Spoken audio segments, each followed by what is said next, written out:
ಶುಭ ಮಧ್ಯಾಹ್ನ. ಇಂದು ನಾವು ಮಾದರಿ ಯುವ ಗ್ರಾಮ ಸಭೆಯ ಕಾರ್ಯಕ್ರಮಕ್ಕಾಗಿ ಇಲ್ಲಿ ಸೇರಿದ್ದೇವೆ. ಮೊದಲಿಗೆ ಈ ಕಾರ್ಯಕ್ರಮದ ಸದುದ್ದೇಶವನ್ನು ನಿಮಗೆ ಒಂದೆರಡು ನಿಮಿಷಗಳಲ್ಲಿ ತಿಳಿಸಲು ಬಯಸುತ್ತೇನೆ. ಪಂಚಾಯತ್ ರಾಜ್ ಸಚಿವಾಲಯ, ಭಾರತ ಸರ್ಕಾರ ಮತ್ತು ಗ್ರಾಮೀಣಾಭಿವೃದ್ಧಿ ಮತ್ತು ಪಂಚಾಯತ್ ರಾಜ್ ಇಲಾಖೆ, ಕರ್ನಾಟಕ ಸರ್ಕಾರ, ಕರ್ನಾಟಕ ರಾಜ್ಯದ ಎಲ್ಲ ಜಿಲ್ಲೆಗಳ ಆಯ್ದ 5 ಶಾಲೆಗಳ 2 ಶಿಕ್ಷಕರಿಗೆ 2 ದಿನದ ಕಾರ್ಯಾಗಾರವನ್ನು SIRD ಮೈಸೂರು ಇಲ್ಲಿ ಆಯೋಜನೆ ಮಾಡಲಾಗಿತ್ತು. ನಮ್ಮ ಶಾಲೆಯ 2 ಶಿಕ್ಷಕರು ಕಾರ್ಯಾಗಾರದಲ್ಲಿ ಭಾಗವಹಿಸಿದ್ದವು. ಈ ಕಾರ್ಯಾಗಾರದ ಉದ್ದೇಶ ಏನೆಂದರೆ, ನಿಮಗೆ ತಿಳಿದಿರುವಂತೆ ಪ್ರಜಾಪ್ರಭುತ್ವ ವ್ಯವಸ್ಥೆಯಲ್ಲಿ ನಮ್ಮ ವಿಕೇಂದ್ರೀಕರಣ ವ್ಯವಸ್ಥೆ ಚಾಲ್ತಿಯಲ್ಲಿದೆ. ಗ್ರಾಮ ಪಂಚಾಯಿತಿ ನಿರ್ಣಾಯಕ ಪಾತ್ರ ವಹಿಸುತ್ತದೆ. ಇದರಲ್ಲಿ ಪ್ರಮುಖ ಪಾತ್ರ ವಹಿಸುವುದು ಗ್ರಾಮ ಸಭೆ. ಆದರೆ ಇತ್ತೀಚಿನ ದಿನಗಳಲ್ಲಿ ಗ್ರಾಮ ಸಭೆಗಳಲ್ಲಿ ಜನಗಳ ಭಾಗವಹಿಸುವಿಕೆ ಬಹಳ ಕಡಿಮೆಯಾಗಿದ್ದು, ಗ್ರಾಮ ಸಭೆಗಳಲ್ಲಿನ ಮಹತ್ವದ ಮತ್ತು ಪ್ರಮುಖ ನಿರ್ಣಯಗಳನ್ನು ಮಾಡಲು ಕಷ್ಟ ಸಾಧ್ಯವಾಗಿದೆ. ಆದ ಕಾರಣ ಸರ್ಕಾರವು ಯುವ ಜನರಲ್ಲಿ, ಮಕ್ಕಳಲ್ಲಿ ಗ್ರಾಮ ಸಭೆಯ ಬಗ್ಗೆ ಅರಿವು ಮೂಡಿಸಿ ಇದರ ಮೂಲಕ ಪೋಷಕರು ಹಾಗೂ ಗ್ರಾಮಸ್ಥರು ಗ್ರಾಮ ಸಭೆಯಲ್ಲಿ ಪಾಲ್ಗೊಳ್ಳುವುದಂತೆ ಪ್ರೇರೇಪಿಸುವುದಾಗಿದೆ. ನಮ್ಮ ಶಾಲೆಯಲ್ಲಿನ ನಾವು 9ನೇ ತರಗತಿಯ ವಿದ್ಯಾರ್ಥಿಗಳಿಗೆ ಇದರ ಬಗ್ಗೆ ತರಬೇತಿಯನ್ನು ನೀಡಿ ಅವರು ಈ ಅಣುಕು ಗ್ರಾಮ ಸಭೆಯನ್ನು ತಮ್ಮ ಮುಂದೆ ಪ್ರಸ್ತುತಪಡಿಸಲಿದ್ದಾರೆ. ಮೊದಲಿಗೆ ನಮ್ಮ ಶಾಲೆಯ ಚಿತ್ರಕಲಾ ಶಿಕ್ಷಕರಾದ ನಾಮದೇವ್ ಕಾಗದಗಾರ್ ಅವರ ಮಾರ್ಗದರ್ಶನದಲ್ಲಿ ಮಕ್ಕಳು ರಚಿಸಿರುವ ಗ್ರಾಮ ಸಭೆಯ ಕುರಿತ ಭಿತ್ತಿಚಿತ್ರಗಳು, ಚಿತ್ರಕಲೆಗಳನ್ನು ಪ್ರದರ್ಶಿಸಲು ಈ ಮೂಲಕ ಕೋರುತ್ತೇನೆ.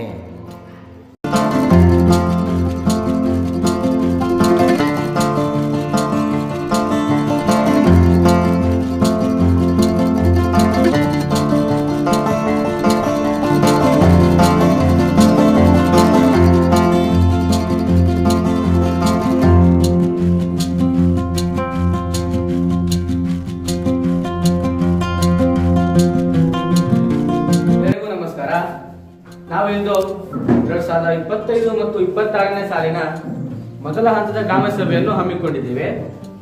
ಸಭಾ ನಿಯಮದಂತೆ ನಾಡಗೀತೆಗೆ ಎಲ್ಲರೂ ಎದ್ದು ನಿಲ್ಲಬೇಕೆಂದು ಕೋರುತ್ತೇವೆ.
Hindu, Christ, Muslim,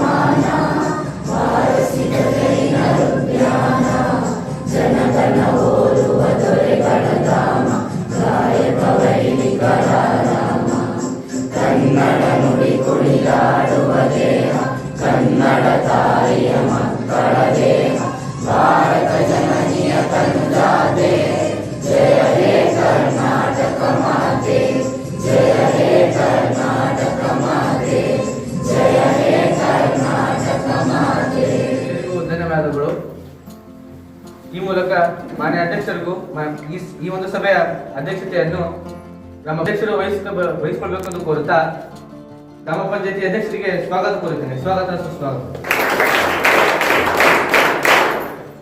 ಮತ್ತು ಈ ಸಭೆಯಲ್ಲಿ ಹಾಜರಿರುವಂತಹ ಸಭೆಯ ನೋಡಲ್ ಅಧಿಕಾರಿಯವರಿಗೂ ನಿಮ್ಮೆಲ್ಲರ ಪರವಾಗಿ ಸ್ವಾಗತ ಕೋರುತ್ತೇನೆ. ಸ್ವಾಗತ ಸುಸ್ವಾಗತ. ಮತ್ತು ನಮ್ಮ ಗ್ರಾಮ ಪಂಚಾಯತಿಯ ಉಪಾಧ್ಯಕ್ಷರಿಗೂ ಕೂಡ ಸ್ವಾಗತ ಕೋರುತ್ತೇನೆ. ಸ್ವಾಗತ ಸುಸ್ವಾಗತ. ಮತ್ತು ನಮ್ಮ ಗ್ರಾಮ ಪಂಚಾಯತಿಗ ಸಾಮಾಜಿಕ ನ್ಯಾಯ ಸ್ಥಾಯಿ ಸಮಿತಿ ಅಧ್ಯಕ್ಷರು, ಮುಂಚೂಣಿ ಕಾರ್ಯಕರ್ತರು, ಆಶಾ ಕಾರ್ಯಕರ್ತರು, ಸಂಜೀವಿನಿ ಒಕ್ಕೂಟದ ಪದಾಧಿಕಾರಿಗಳು ಹಾಗೂ ಎಲ್ಲ ಸಂಘ ಸಂಸ್ಥೆಗಳ ಪದಾಧಿಕಾರಿಗಳಿಗೂ ಹಾಗೂ ಎಲ್ಲ ಶಾಲೆಯ STMC ಅಧ್ಯಕ್ಷರು ಎಲ್ಲರಿಗೂ ಕೂಡ ನಿಮ್ಮೆಲ್ಲರ ಪರವಾಗಿ ಸ್ವಾಗತ ಕೋರುತ್ತೇನೆ. ಸ್ವಾಗತ ಸುಸ್ವಾಗತ. ಕೇಂದ್ರ ಬಿಂದು ಆದಂತಹ ಎಲ್ಲರ ಗ್ರಾಮಸ್ಥರಿಗೂ ಕೂಡ ಸ್ವಾಗತ ಕೋರುತ್ತೇನೆ. ಸ್ವಾಗತ ಸುಸ್ವಾಗತ. ಈ ಮೂಲಕ ಮಾನ್ಯ ಅಧ್ಯಕ್ಷರು ಸಭೆಯನ್ನು ವಹಿಸ್ಕೋಬೇಕೆಂದು ಕೇಳ್ಕೊತಿದ್ದೀನಿ. PDO ಅವರೇ, ಕಳೆದ ಸಭೆಯ ಅನುಪಾಲನಾ ವರದಿಯನ್ನು ಹೇಳುವುದರ ಸಭೆಯನ್ನ ಆರಂಭಿಸಿ. ಆಯ್ತು ಅಧ್ಯಕ್ಷೆ. ಕಳೆದ ಸಭೆಯ ಅನುಸಾರದ ಪ್ರಕಾರ ನಾವು 2 ಶಾಲೆಯ ಕಾಂಪೌಂಡ್ ನಿರ್ಮಿಸಲು, ಅಂಗನವಾಡಿ ಕಟ್ಟಡ ದುರಸ್ತಿ ಮಾಡಲು, ಕೈ ಪಂಪ್ ಅಳವಡಿಸಲು ಮತ್ತು ಆರೋಗ್ಯ ಶಿಬಿರವನ್ನು ಏರ್ಪಡಿಸಲು ಪ್ರಸ್ತಾಪಿಸಲಾಗಿತ್ತು. ಆದರೆ ಒಂದು ಶಾಲೆಯ ಕಾಂಪೌಂಡ್ ನಿರ್ಮಾಣವಾಗಿದ್ದು ಕೈ ಪಂಪ್ ದುರಸ್ತಿಯಾಗಿದೆ ಅಧ್ಯಕ್ಷರೇ. ಇನ್ನು ಉಳಿದ ಎಲ್ಲ ಬಾಕಿ ಕೆಲಸಗಳು ಹಾಗೆ ಉಳಿದಿವೆ. ಅಧ್ಯಕ್ಷರವ, ನಾನು ಕೂಲಿ ಗೀಲಿ ಮಾಡ್ಕೊಂಡು ತಿನ್ನೋಣ ಅಂದ್ರೆ ನನ್ ಕೈ ಶಕ್ತಿ ಇಲ್ಲ. ಪಿಂಚಣಿ ದುಡ್ಡು ಬರುತ್ತೆ ಅನ್ಕೊಂಡ್ರೆ ಅದು ಇನ್ನೂ ಬರ್ತಿಲ್ಲ, ನಿಂತೋಗಿದೆ. ಅದೇನ್ ವ್ಯವಸ್ಥೆ ಮಾಡ್ಕೊಡಿ. ನೀವು ದಯವಿಟ್ಟು ಸುಮ್ಮನೆ ಇದ್ರ ಬದಲು PDO ಅವರೇ ಹೇಳಿ, ನಂತರ ನಿಮ್ ಸಮಸ್ಯೆನ ನಾನು ಕೇಳ್ತೀನಿ. PDO ಅವರೇ ಮುಂದುವರಿಸಿ. ಆಯ್ತು ಅಧ್ಯಕ್ಷೆ. ಇನ್ನೊಂದು ಶಾಲೆಯ ಕಾಂಪೌಂಡ್ ನಿರ್ಮಾಣವನ್ನು ಮುಂದಿನ ತಿಂಗಳಲ್ಲಿ ನಾವು ಪ್ರಾರಂಭಿಸುತ್ತೇವೆ ಹಾಗೂ ಇನ್ನುಳಿದ ಬಾಕಿ ಕೆಲಸಗಳನ್ನು ಈಗಾಗಲೇ ಕ್ರಿಯಾ ಯೋಜನೆಯಲ್ಲಿ ಸೇರಿಸಿದ್ದು ಇನ್ನು 2 ತಿಂಗಳಲ್ಲಿ ನಾವು ಪ್ರಾರಂಭಿಸುತ್ತೇವೆ ಅಧ್ಯಕ್ಷೆ. ಕಾರ್ಯದರ್ಶಿಗಳೇ, ಈ ಸಭೆಯಲ್ಲಿ ಎಷ್ಟು ಜನ ಹಾಜರಿದ್ದಾರೆ? ಹಾಜರಾತಿನೆಲ್ಲ ಪಡೆದಿದ್ದೀರಾ? ನಡವಳಿನೆಲ್ಲ ಆರಂಭಿಸಿದ್ದೀರಾ? ಮಾನ್ಯ ಅಧ್ಯಕ್ಷರೇ, ಬಹುತೇಕ ಜನರು ಹಾಗೂ ಎಲ್ಲ ಇಲಾಖಾ ಅಧಿಕಾರಿಗಳು ಹಾಜರಾಗಿದ್ದಾರೆ. ಹಾಜರಾತಿಯನ್ನು ವಹಿಯಲ್ಲಿ ಪಡೆದುಕೊಳ್ಳಲು ಪ್ರಾರಂಭಿಸಿದ್ದೇವೆ. DEO ಅವರು ನಡವಳಿಯನ್ನು ಪಂಚತಂತ್ರದಲ್ಲಿ ದಾಖಲಿಸುತ್ತಿದ್ದಾರೆ. ಮಾನ್ಯ ಅಧ್ಯಕ್ಷೆ, ನಮ್ಮ ಊರಿನ ಗ್ರಂಥಾಲಯವನ್ನು ಸರಿಯಾದ ಸಮಯಕ್ಕೆ ತೆಗೆಯುವುದಿಲ್ಲ ಮತ್ತು ಅಲ್ಲಿ ಮಕ್ಕಳಿಗೆ ಕೂರಲು ಜಾಗ ಇಲ್ಲ, ಅವರಿಗೆ ಕೂರಲು ಕುರ್ಚಿ ಇಲ್ಲ, ಅವ್ರು ನಿಂತ್ಕೊಂಡು ಹೋಗ್ತಿದ್ದಾರೆ ಅಧ್ಯಕ್ಷೆ. ಅಲ್ಲಿ ಗ್ರಂಥದಲ್ಲಿ ಇರೋದೇ ಒಂದು ಬರ್ಕು. ಇದ್ರ ಬಗ್ಗೆ ಒಂದು ಸ್ವಲ್ಪ ಕ್ರಮ ವಹಿಸಿ. ನಾವೆಲ್ಲ ಸುಳ್ಳಲ್ಲಿ ಬನ್ನಿ ಬೇಕಾದ್ರೆ ಕರ್ಕೊಂಡು ಹೋಗ್ತೀನಿ. ಇದ್ರ ಬಗ್ಗೆ ಒಂದು ಸ್ವಲ್ಪ ಕ್ರಮ ವಹಿಸಿ ಅಧ್ಯಕ್ಷೆ. ಮತ್ತು ಬಿಸಿಲದ ಅಡುಗೆ ಕೋಣೆ ದುರಸ್ತಿ ಕೆಲಸ ಆಗಿ ಉಳಿದಿದೆ. ಹಿಂಗೆ ಇದ್ರೆ ನಮ್ಮ ಮಕ್ಕಳು ಎಜುಕೇಶನ್ಗೆ ತುಂಬಾ ಪ್ರಾಬ್ಲಮ್ ಆಗುತ್ತೆ ಅಧ್ಯಕ್ಷೆ. ದಯವಿಟ್ಟು ಆ ಕೆಲಸ ಬೇಗ ಮಾಡ್ಕೊಳ್ಳಿ ಅಧ್ಯಕ್ಷ. ನಮ್ಮ ಪ್ರಾಂಶುಪಾಲರು ಹೇಳಿದಂಗೆ ನಮ್ಮ ಶಾಲೆಯ ಕಟ್ಟಡದ ದುರಸ್ತಿ ಬಗ್ಗೆ ಹಲವಾರು ಬಾರಿ PDOಗೆ ಅರ್ಜಿಯನ್ನು ಕೊಟ್ಟಿದ್ದೇನೆ ಅಧ್ಯಕ್ಷೆ. ಇನ್ನೂ PDO ಅವರು ಕ್ರಮನೇ ವಹಿಸಿಲ್ಲ. ಬೇಗ ಹೇಳಿ ಕ್ರಮ ವಹಿಸಿ. ಇದ್ರ ಬಗ್ಗೆ ನೀವೇನ್ ಕ್ರಮ ವಹಿಸಿದ್ದೀರಾ? ಇಲ್ಲ ಅಧ್ಯಕ್ಷರೇ, ಗ್ರಂಥಾಲಯದ ವೇಳೆ ಪ್ರಕಾರ ಸರಿಯಾದ ಸಮಯಕ್ಕೆ ತೆಗೆಯುತ್ತಿದ್ದೇವೆ. ಮಲೆನಾಡು ಪ್ರದೇಶ ಹಾಗೂ ಹೆಚ್ಚಿನ ಮಳೆ ಸಂದರ್ಭದಲ್ಲಿ ಒಂದ್ ಸ್ವಲ್ಪ ಹೆಚ್ಚು ಕಡಿಮೆ ಆಗಬಹುದು ಅಷ್ಟೇ. ನಾವಿರುವುದಲ್ಲಿ ನಾವು ಮಲೆನಾಡು ಪ್ರದೇಶದಲ್ಲಿ ಇದ್ದೀವಿ. ಇಲ್ಲಿ ಮಳೆ ಜಾಸ್ತಿ ಆಗೋದ್ರಿಂದ ನಾವು ಗ್ರಂಥಾಲಯನ ಸರಿಯಾದ ಸಮಯಕ್ಕೆ ತೆಗಿಯಕ್ಕಾಗ್ತಿಲ್ಲ. ಇನ್ಮುಂದೆ ಹಿಂಗಾಗಲ್ಲ, ಗ್ರಂಥಾಲಯನ ಸರಿಯಾದ ಸಮಯಕ್ಕೆ ತೆಗಿತೀವಿ, ನೀವು ಅದನ್ನ ಉಪಯೋಗಿಸ್ಕೊಳ್ಬಹುದು. ಅಧ್ಯಕ್ಷರೇ, ನಮ್ಮ ವಠಾರದಲ್ಲಿ ಚರಂಡಿಗಳು ಮುಚ್ಚಿ ಹೋಗಿವೆ. ರಸ್ತೆ ಮೇಲೆ ಕಸ ಕಡ್ಡಿ ಹಾಗೂ ಮುಂತಾದ ವಸ್ತುಗಳು ಬಹಳ ರಾಶಿ ಇದೆ. ಅದರ ಬಗ್ಗೆ ಬೇಗ ಕ್ರಮ ವಹಿಸಿ ಅಧ್ಯಕ್ಷರೇ. ಹೌದು ಅಧ್ಯಕ್ಷರೇ, ಈಗಾಗಲೇ ನಾವು ಗ್ರಾಮದ ಬಹುತೇಕ ಚರಂಡಿಗಳನ್ನು ಸ್ವಚ್ಛ ಮಾಡಿಸಿದ್ದೇವೆ. ಇನ್ನು ಆ ಭಾಗದ ಚರಂಡಿಗಳನ್ನು ಇನ್ನು 2-3 ದಿನಗಳಲ್ಲಿ ನಾವು ಸ್ವಚ್ಛ ಮಾಡಿಸ್ತೇವೆ ಎಂದು ತಿಳಿಸಿದ್ದೇವೆ. ಹೌದು ಅಧ್ಯಕ್ಷರೇ, ನಮ್ಮ ಭಾಗದಲ್ಲಿ ಎಲ್ಲಾ ಚರಂಡಿಯನ್ನು ಸ್ವಚ್ಛ ಮಾಡಲಾಗಿದೆ. ಅಧ್ಯಕ್ಷರಿಗೂ ಹಾಗೂ ಪಂಚಾಯತಿಗೆ ಧನ್ಯವಾದಗಳು. ಅಧ್ಯಕ್ಷರೇ, ನಮ್ಮ ಮನೆಯು ಮಳೆಗಾಳಿಯಿಂದ ಕುಸಿದು ಬಿದ್ದಿದೆ. ನಮಗೆ ಇರಲು ಸ್ಥಳವಿಲ್ಲ. ಅದಕ್ಕಾಗಿ ಏನಾದರೂ ಸಹಾಯ ಮಾಡಿ ಅಧ್ಯಕ್ಷರೇ. ಅಧ್ಯಕ್ಷೆ, ಅವರ ಮನೆ ಕಟ್ಟಡ ಬಿದ್ದ ಸ್ಥಳವನ್ನು ಪರಿಶೀಲಿಸಿ ಕಂದಾಯ ಇಲಾಖೆಯ ಅಧಿಕಾರಿಯೊಂದಿಗೆ ಮಾತನಾಡಿ ಅವರ ಸಮಸ್ಯೆಯನ್ನು ಇನ್ನು ಕೆಲವೇ ದಿನಗಳಲ್ಲಿ ಬಗೆಹರಿಸುತ್ತೇನೆ ಅಧ್ಯಕ್ಷರೇ. ಅಧ್ಯಕ್ಷರೇ, ರಕ್ತಹೀನತೆ ಶಿಬಿರವನ್ನು ಆಯೋಜಿಸಬೇಕು. ಅನೇಕ ಹೆಣ್ಣು ಮಕ್ಕಳು ರಕ್ತಹೀನತೆಯಿಂದ ಬಳಲುತ್ತಿದ್ದಾರೆ. ಹಾಗಾಗಿ ಇದನ್ನು ಆದಷ್ಟು ಬೇಗ ಆಯೋಜಿಸಿಕೊಡ್ಬೇಕು ಅಂತ ತಮ್ಮನ್ನು ಕೇಳ್ಕೊಂತೀನಿ. PDO ಅವರೇ, ಪ್ರಾಥಮಿಕ ಆರೋಗ್ಯ ಅಧಿಕಾರಿಯೊಂದಿಗೆ ಮಾತನಾಡಿ ಇದ್ರ ಬಗ್ಗೆ ನೀವು ಮುಂದಿನ ವಾರ ಶಿಬಿರವನ್ನು ಆಯೋಜಿಸಲು ಕ್ರಮ ವಹಿಸಿ. ಅಧ್ಯಕ್ಷರೇ, ಮಕ್ಕಳ ಪೋಷಣೆಯನ್ನು ಸುಧಾರಿಸಲು ನಾವು ಅಂಗನವಾಡಿಗಳ ಬಳಿ ಕೈದೊಡ್ಡನ್ನು ಪ್ರಾರಂಭಿಸಬೇಕಿದ್ದೇವೆ. ಅದಕ್ಕೆ ಗ್ರಾಮ ಪಂಚಾಯತಿಯಿಂದ ಏನಾದರೂ ಅನುದಾನ ದೊರೆಯಬಹುದೇ? PDO ಅವರೇ, ಇದಕ್ಕೇನಾದರೂ ಅನುದಾನ ನೀಡಬಹುದಾ? ಇಲ್ಲ ಅಧ್ಯಕ್ಷರೇ, ಯಾಕಂದ್ರೆ ಬಾಲ ವಿಕಾಸ ಸಮಿತಿ ಸದಸ್ಯರೆಲ್ಲರೂ ಕೂಡಿ ಶ್ರಮದಾನದ ಮೂಲಕ ಕೈ ತೋಟವನ್ನು ನಿರ್ಮಿಸಿಕೊಳ್ಳಬಹುದು. ಬೇಕಾದ್ರೆ ಆ ಕೈತೋಟಕ್ಕೆ ಸಸಿಗಳನ್ನು ನಾವು ಒದಗಿಸಿಕೊಡಬಹುದು ಅಷ್ಟೇ. ಧನ್ಯವಾದಗಳು ಅಧ್ಯಕ್ಷರೇ. ನಾನು ಈ ಬಗ್ಗೆ ಮುಂದಿನ ತಿಂಗಳ ಬಾಲ್ಯ ವಿಕಾಸ ಸಮಿತಿಯ ಸಭೆಯಲ್ಲಿ ಸದಸ್ಯರ ಗಮನಕ್ಕೆ ತರುತ್ತೇನೆ. ಅಧ್ಯಕ್ಷರೇ, ನಮ್ಮೂರಿನ ಯುವಕರಿಗೆ ಆಟದ ಮೈದಾನ ಮತ್ತು ಕ್ರೀಡಾ ಕಿಟ್ಗಳಿಲ್ಲ. ಅದನ್ನ ತಂದ್ಕೊಡೋ ವ್ಯವಸ್ಥೆ ಮಾಡಿ, ಇಲ್ಲಾಂದ್ರೆ ಅವರು ಕೆಟ್ಟ ಚಟಗಳಿಗೆ ಬಲಿಯಾಗ್ತಾರೆ. ಹೌದು ಅಧ್ಯಕ್ಷ, ನಮ್ಮ ಗ್ರಂಥಾಲಯದಲ್ಲಿ ಪುಸ್ತಕಗಳಿಲ್ಲ ಹಾಗೂ ಕಂಪ್ಯೂಟರ್ ಇದೆ, ಇಂಟರ್ನೆಟ್ ಸೌಲಭ್ಯ ಕೂಡ ಇಲ್ಲ ಹಾಗೂ ಆಟದ ಸಾಮಗ್ರಿಗಳು ಕೂಡ ಇಲ್ಲ. ಇದರ ಬಗ್ಗೆ ಬೇಗ ಕ್ರಮ ವಹಿಸಿ. ಶೇಕಡ 2 ಅನುದಾನದಡಿ ಈಗಾಗಲೇ ಕ್ರೀಡಾ ಕಿಟ್ಗಳನ್ನು ಖರೀದಿಸಿದ್ದೇವೆ. ಇನ್ನು ಕೆಲವೇ ದಿನಗಳಲ್ಲಿ ಎಲ್ಲಾ ಗ್ರಂಥಾಲಯಗಳಿಗೆ ಸರಬರಾಜು ಮಾಡುತ್ತೇವೆ. ನೀವೇನ್ ಮಾಡ್ತಿರೋದು ಅಂತ ನನಗೆ ಗೊತ್ತಿಲ್ಲ. ನಮ್ಮ ಶಾಲೆ ಹತ್ರ ಒಂದು ಸಾರಾಯಿ ಅಂಗಡಿ ಇದೆ, ಅದನ್ನು ಬೇರೆ ಕಡೆ ಶಿಫ್ಟ್ ಮಾಡಿಸಿ. ನಮ್ಮ ಊರಿನ ಯುವಕರು, ನಮ್ಮ ಶಾಲೆ ಮಕ್ಕಳೆಲ್ಲ ಅದು ನೋಡಿ ದುಶ್ಚಟಗಳಿಗೆಲ್ಲ ಬಲಿಯಾಗ್ತಾರೆ. ವಿಡಿಯೋಗೆ ಎಷ್ಟು ಬಾರಿ ಅರ್ಜಿ ಕೊಟ್ಟರು ಅವರು ಅದ್ರ ಬಗ್ಗೆ ಕ್ರಮನೇ ವಹಿಸ್ತಿಲ್ಲ. ಅವರೇ, ಅಬಕಾರಿ ಇಲಾಖೆಯ ಅಧಿಕಾರಿಯೊಂದಿಗೆ ಮಾತನಾಡಿ ಇದ್ರ ಬಗ್ಗೆ ಕ್ರಮ ವಹಿಸಬಹುದಾ ನೋಡಿ. ಆಯ್ತು ಅಧ್ಯಕ್ಷೆ. ಅಧ್ಯಕ್ಷೆ, ಮುಂದಿನ ತಿಂಗಳು ಮುಂಗಾರು ಮಳೆ ಶುರುವಾಗುತ್ತೆ. ನಮ್ಮ ರೈತರಿಗೆ ಬಿತ್ತನೆ ಮಾಡಲು ಬೀಜಗಳಿಲ್ಲ ಮತ್ತು ಗೊಬ್ಬರವಿಲ್ಲ. ದಯವಿಟ್ಟು ಇದರ ಬಗ್ಗೆ ಬೇಗ ಕ್ರಮ ವಹಿಸಿರಿ. ಕೃಷಿ ಅಧಿಕಾರಿಯವರೇ, ಇದ್ರ ಬಗ್ಗೆ ನೀವೇನ್ ಕ್ರಮ ವಹಿಸಿದ್ದೀರಾ? ಅಧ್ಯಕ್ಷೆ, ಇನ್ನು 2-3 ದಿನಗಳಲ್ಲಿ ರೈತರಿಗೆ ಎಲ್ಲ ಬೀಜ ಗೊಬ್ಬರವನ್ನು ಅವರಿಗೆ ಸರಬರಾಜು ಆಗುತ್ತೆ. ಅವರು ಬಂದು ಗೊಬ್ಬರ, ಬಿತ್ತನೆ ಬೀಜಗಳು ಏನು ಬೇಕಲ್ಲ ಅವರು ತೆಗೆದುಕೊಂಡು ಹೋಗ್ಬೋದು.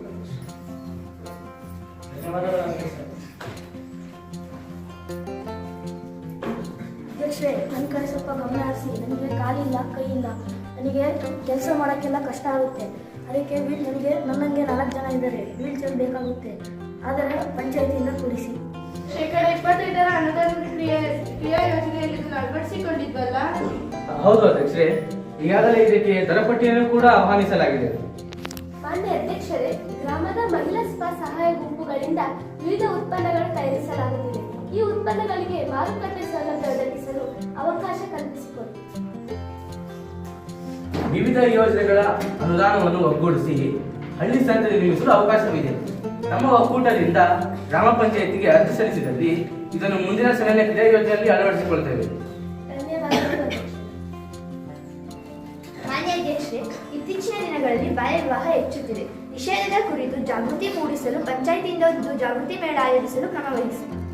ಮಹಿಳಾ ಮತ್ತು ಮಕ್ಕಳ ಕಾವಲು ಸಮಿತಿಯನ್ನು ನಾವು ನಿರಂತರವಾಗಿ ಆಯೋಜಿಸುತ್ತಿದ್ದು, ಮುಂದಿನ ಸಭೆಯಲ್ಲಿ ಇದ್ರ ಬಗ್ಗೆ ಕ್ರಮ ವಹಿಸಲು ನಾನು ಸೂಚಿಸುತ್ತೇನೆ.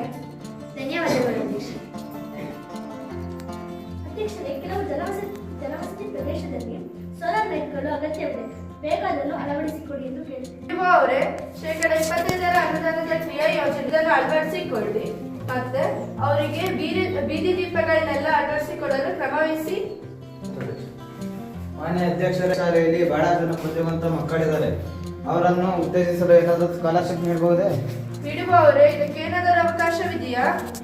ಹೌದು ಅಧ್ಯಕ್ಷೆ, ಶೇಕಡ 25 ಅನುದಾನದಡಿ ಅನುಸೂಚಿತ ಜಾತಿ ಮತ್ತು ಅನುಸೂಚಿತ ಪಂಗಡದ ಮಕ್ಕಳಿಗೆ ವಿದ್ಯಾರ್ಥಿ ವೇತನ ನೀಡಲು ಅವಕಾಶವಿದೆ. ಹಿಂದುಳಿದ ವರ್ಗ ಮತ್ತು ಸಾಮಾನ್ಯ ಮಕ್ಕಳಿಗೆ ಮಕ್ಕಳ ಆಯ್ಕೆ ಅವಕಾಶವಿದೆ ಅಧ್ಯಕ್ಷೆ.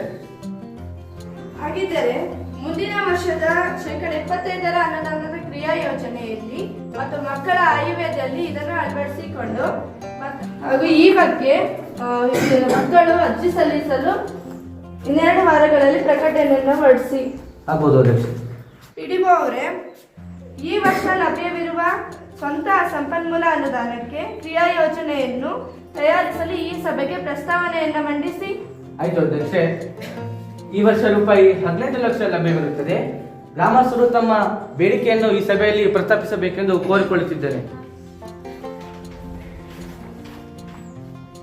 ಅಧ್ಯಕ್ಷರೇ, ನಮ್ಮ ಊರಿನ ರಸ್ತೆಗಳು ತುಂಬಾ ಹದಗೆಟ್ಟಿದ್ದು ಅದನ್ನು ಮರುಡಾಂಬರೀಕರಣಗೊಳಿಸಲು ಸುಮಾರು 5 ಲಕ್ಷ ರೂಪಾಯಿ ಬೇಕಾಗಬಹುದು. ದಯವಿಟ್ಟು ಅದನ್ನು ಕಾಯ್ದಿರಿಸಿ. ಅಧ್ಯಕ್ಷ, ನಮ್ಮ ವಾರ್ಡ್ ಕಡೆ ತುಂಬಾ ಕತ್ಲೆ ತುಂಬಿ ಹೆಣ್ಮಕ್ಳು ಓಡಾಡಕ್ಕೆ ಭಯಪಡ್ತಿದ್ದಾರೆ. ಹಾಗಾಗಿ CCTV ಮತ್ತು ಬೀದಿ ದೀಪಗಳನ್ನ ಹಾಕಿಸಿ. ಅಧ್ಯಕ್ಷರೇ, ನಮ್ಮ ಭಾಗದಲ್ಲಿರುವಂಥ ಕುಡಿಯುವ ನೀರಿನ ಬೋರ್ವೆಲ್ ನೀರಿನ ಪ್ರಮಾಣ ಕಡಿಮೆ ಆಗಿದೆ. ಹಾಗಾಗಿ ನಮ್ಮ ಜನರಿಗೆ ಕುಡಿಯಲು ನೀರು ಸಿಗುತ್ತಿಲ್ಲ, ಮತ್ತು ನಮ್ಮ ದನಕರುಗಳಿಗೆ ಕುಡಿಯಲು ನೀರು ಸಿಗುತ್ತಿಲ್ಲ.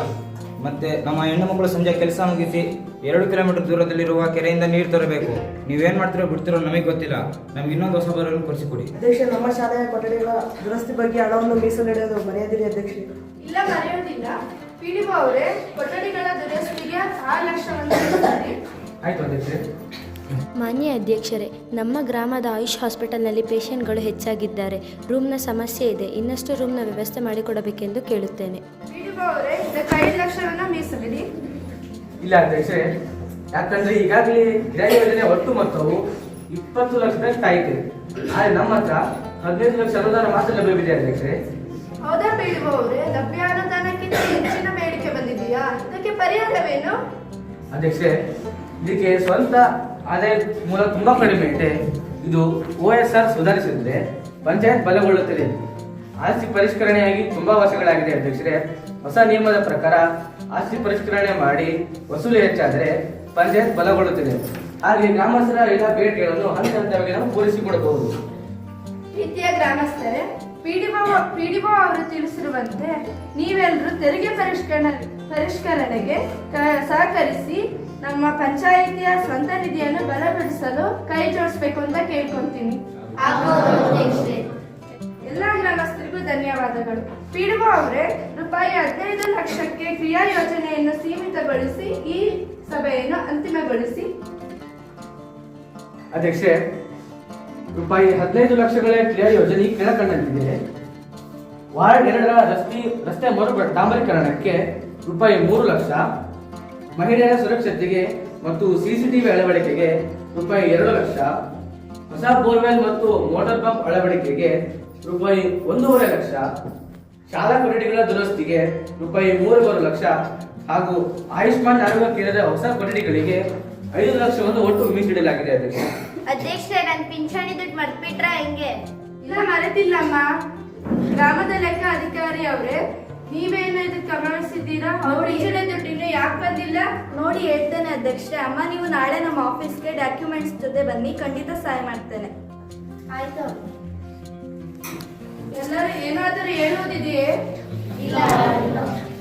ಕಾರ್ಯದರ್ಶಿಗಳೇ, ಹಾಗಿದ್ರೆ ಈ ಸಭೆಯನ್ನು ಮುಕ್ತಾಯಗೊಳಿಸಿ. ಈ ಕಾರ್ಯಕ್ರಮದ ಅಧ್ಯಕ್ಷತೆಯನ್ನು ವಹಿಸಿಕೊಂಡಂತಹ ಮಾನ್ಯ ಅಧ್ಯಕ್ಷರಾದಂತಹವರಿಗೆ ತುಂಬು ಹೃದಯದ ಧನ್ಯವಾದಗಳನ್ನು ಕೋರುತ್ತೇನೆ.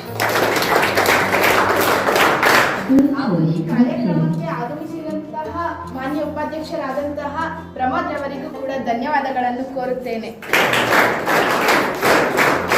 ಹಾಗೂ ನೋಡಲ್ ಅಧಿಕಾರಿಗಳು ಮತ್ತು ನ್ಯಾಯಸ್ಥಾಯಿ ಸಮಿತಿ ಅಧ್ಯಕ್ಷರು ಮತ್ತು ಪದಾಧಿಕಾರಿಗಳು ಮತ್ತು ಇತರ ಎಲ್ಲ ಅಧಿಕಾರಿಗಳಿಗೂ ಕೂಡ ತುಂಬು ಹೃದಯದ ಧನ್ಯವಾದಗಳನ್ನು ಕೋರುತ್ತೇನೆ.